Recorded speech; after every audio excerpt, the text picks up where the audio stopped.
Nongeye kubaha ikaze kuri uyu murongo twigiraho ibyigisho biyobora abakuze kwiga Bibiliya. Tugeze ku ngingo yo kuwa gatanu. Tukaba rero tugiye gufataniriza hamwe kuyigana.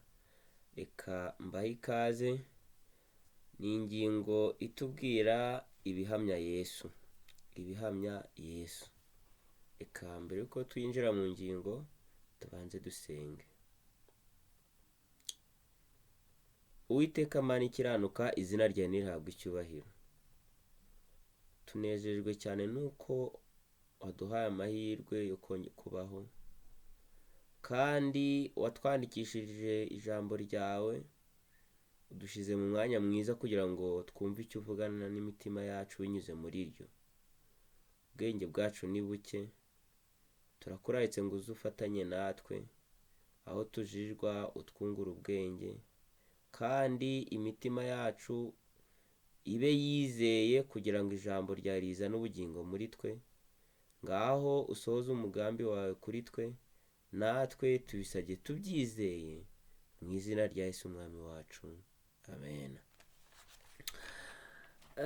Ni ingingo yo kuwa gatanu. Ingingo yo kuwa gatanu itubwira ibihamya Yesu. Mu ngingo yo kuwa kane twari twabonye abafarisayo n'abayuda bagize imitima inangiye, ariko hano tugiye kureba ibintu byose byahamyaga ko Yesu yari Mesiya wari ukwiriye kuza. Muri byo rero turaza kureba uburyo Kristo yahamije ko ari umwe na se, ariko abayuda, abafarisayo, ibyo byose bakabirenza amaso. Kandi Pawulo igihe yandikaga ubutumwa bwiza yavuze ngo ibyo byabereyeho kutubera akabarore.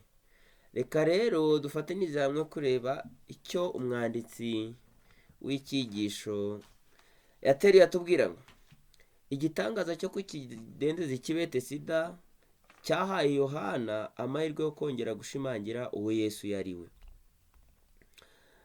Igihe Yohana yandikaga igice cya gatanu cy'ubutumwa bwiza bwanditswe nawe, mirongo 9 ibanza yose yavuze ku gitangaza Yesu yakoze.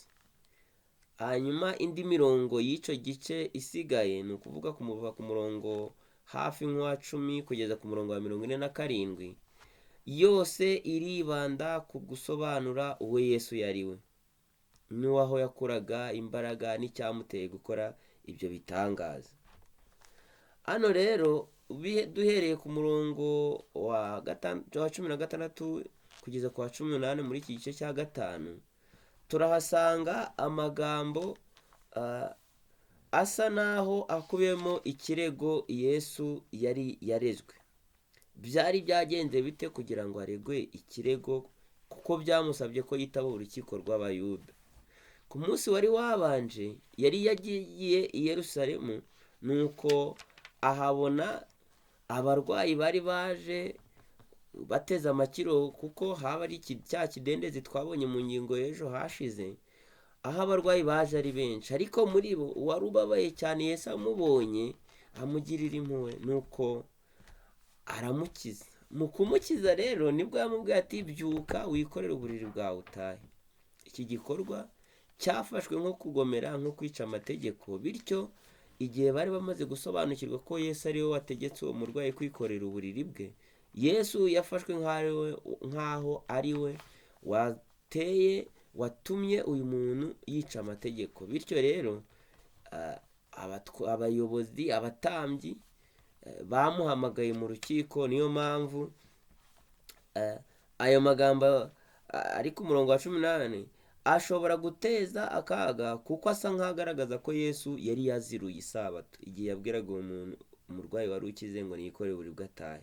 Nyamara iyo umuntu yumvise neza ibikuye muri iri somo, asanga ayo magambo yerekana ko Yesu asobanura ko umurimo akora yakoze ku munsi w'isabato wari uhuye kandi ufitanye isano n'uwo Imana Data yakoze, cyangwa se n'umurimo ijuru Imana yakoze. Kubera iki? kubera ko n'ubusanzwe kugira neza ku isabato byari igikorwa cyemewe no mu muco w'abayuda ndetse n'abayahudi muri rusange. Ibyo rero n'Imana ntiyaburaga kubagirira neza no ku munsi w'isabato. Hano baratubwira ngo Imana ntiyajyaga ihagarika ngo ireke kwita ku isanzure ku munsi w'isabato. Izuba ryaravaga, imvura yarabonekaga, n'indi migisha yose yo mu byaremwe yabageragaho. Bityo rero umurimo Yesu yakoreze ku munsi w'isabato wari ugize kimwe mu bihamya by'ubumana bwe. Abayobozi b'idini rero bo bamurengaga bavuga ko yica isabato, kandi bakagerekaho n'ikindi gikomeye ngo uretse no kwica isabato gusa anigereranya n'Imana. Ikintu cyari gikomeye cyane mu gihe Yesu ibyo yakoraga kwari ukuzanira ubugingo abari bihebye, ababo babifashe nk'aho agandiye cyangwa se yishe amategeko. Nyamara icyo yari akoze cyari gihuye n'ubushake bw'Imana, kuko hari umurimo w'ubugiraneza. Nidusoma rero muri ya mirongo yindi guhera ku murongo wa 19 kugeza ku murongo wa 47, turahasanga Yesu ahagaze imbere y'urukiko. Ntabwo igitangaje, ntabwo yahagaze imbere yabo yisobanura, kuko ibyo yari yakoze byahamyaga ko ari Imana. Nta cyaha yari yakoze, kuko ayo mategeko bavugaga ko yishe niwe wari warivuganiye na Mose ku musozi Sinayi. Rero ntiyajyaga gukora igitandukanye n'ayo mategeko, ahubwo icyo yakoze cyari gihuye n'ubushake bwa Se. Rero ahagaze imbere yabo yabasubije akoresheje ibihamya bikuye mu ngingo 3 tugiye kureba. Mu igihamya cya mbere yakoresheje, igihe Yesu yari imbere yabo yabasobanuriye isano ikomeye afitanye na Se, aho yababwiye ati ndi umwe na Data, ubwo Data tubasha gutanga ubugingo nanjye mbasha gutanga ubugingo, kandi koko yagiye abigaragaza inshuro nyinshi. Ikindi yabasobanuye ko no kuzura no guca imanza yahawe na Se. Ise niwe Data wo mu ijuru niwe ucira urubanza abatuye mu isi, ariko anababwira ko nawe yahawe ubushobozi bwo gucira urubanza. Bityo rero abibutsa ko atari we wakwiriye kumucira urubanza, ahubwo kuko wari Imana akaba umwe na Se, niwe wagombaga kuba ari we ubacira urubanza. Ingingo ya kabiri yakoresheje, yabibukije abahamya bageze kuri 4 bahamyaga ko ari umwana w'Imana. Umuhamya wa mbere yabibukije amagambo Yohana yavuze igihe Yesu yari ari kuri Yorodani. Igihe Yohana yamubonaga yavuze amagambo akomeye cyane. Turayasanga muri Yohana igice cya mbere umurongo wa 29. Igihe yamukubitaga amaso nawe aje ngo amubatize, Yohana avugishijwe na Mwuka w'Imana yavuze ngo nguyu umwana w'intama w'Imana ukuraho ibyaha by'abari mu isi. Ahari niba ibyo bitari bihagije, turanahasanga igihamya ijuru ubwaryo ryatanze, aricyo gihamya cyatanzwe n'Imana Data ari we Se. Yavuze ngo nguyu umwana wanjye nkunda nkamwishimira, kandi mumwubahe mumwumvire. Ibi turabisanga muri Mariko igice cya 3 umurongo wa 11, ndetse no muri Luka igice cya 3 umurongo wa 21 na 22. Rero hari n'ikindi gihamya Yesu yatanze kiboneka mu byanditswe byera, aho yabibukije ko nabo ubwabo bari bafite akamenyero ko kwiga ibyanditswe byera no kubirondora, kuko bari bazi neza ko arimo hakura ibihamya ibimuhamya. Ariko ikibabaje ni uko igihe kwiga ibyanditswe byera kwabo ngo ntibabyiganaga umutima ugambiriye guhinduka, oya, ahubwo icyo babaga bifuza ni ugukuramo ibihamya bishigikira inarijye zabo. Ibintu bitangaje, aho natwe tubasha kumenya kurondora ibyanditswe byera, ariko ibi byanditswe byera turondora bitarigeze bihindura imitima yacu. Kuko igihe Yohana yabyandikaga mu gice cya 8 umurongo wa 31 na 32 yavuze ngo namwe muzamenya ukuri, kandi ukuri niko kuzababatura. Bivuze ngo ukuri dukura mu byanditswe byera niko kubasha guhindura imitima yacu tugahindukira. Nanone kandi ikindi gihamya cya kanatanga ni uko abibutsa ko mu byo yakoraga byose, mu mirimo yose yakoraga, yari ihamya ko ari umwana w'Imana, kuko nabo bihamirije bavuga ngo dukurikije imirimo ukora uri Mesiya ukwiriye kuza. Ariko nanone bakurikiza inarijye kamere zabo no gushira mu nyurabwenge zabo bijyanye n'uko batekerezaga Mesiya, ibyo bintu byatumye batamwakira, kuko bavuga ngo ni mwene Yosefu w'umubaji, ntiyaje mu buryo bamwifuzaga nk'uko bari babyiteze. Ibyo bintu rero byateye gushidikanya mu mitima yabo, ndetse bizanira umuvumo, kuko byarangiye aho kugira ngo bamwizere, ahubwo bacuze imigambi mibishya yo kumugambanira.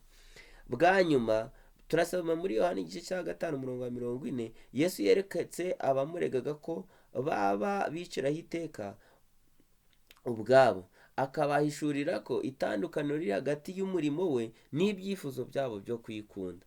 Ahangaha yabibukije ko bo inshuro zose baciraga ba rubanda rugufi imanza zibarenganya, kandi icyo bashiraga imbere kwari ugushimwa na rubanda. Ni nayo mpamvu yabibukije ko we ubwami yifuzaga bwari ubwami butari ubwami bwo ku isi. Ibyo rero byahamyaga ko nubwo bishingikirizaga ku mategeko ya Mose ko bayumvira kugira ngo abantu babashime, ariko ibyo byari bitandukanye n'umugambi wa Yesu, kuko we turabusanga muri Yohana igice cya 3:17, aho yavuga ngo sinazanwe no gucira abantu urubanza, ahubwo nazanwe no kugira ngo babone ubugingo.